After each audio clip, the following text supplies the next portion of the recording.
Welcome to Luca and Miguel. Enjoy the video. You start by confirming prerequisites. Update the YouTube app or your browser and sign into your Google account so preferences sync. Once done, open Shorts and enable autoplay in settings. This lets video play one after another automatically. If using desktop, install a trusted extension that triggers continuous play for the Shorts feed. Extensions fill the gap where app toggles don't exist. Make sure battery and data settings allow background play because interruptions come from power or network limits. Next, you configure continuous play behavior so Shorts queue without manual taps.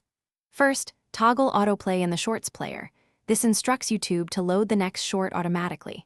Then, if on desktop, open the extension options, grant site permissions, and set it to auto advance or loop as you prefer.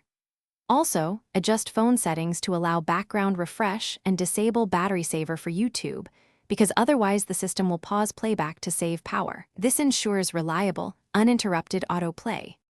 To finish, run a short test. Play 5 to 10 shorts in a row and watch for gaps or reloads. If playback stops, clear the app cache first, and if needed, reinstall the app. This resolves corrupt settings.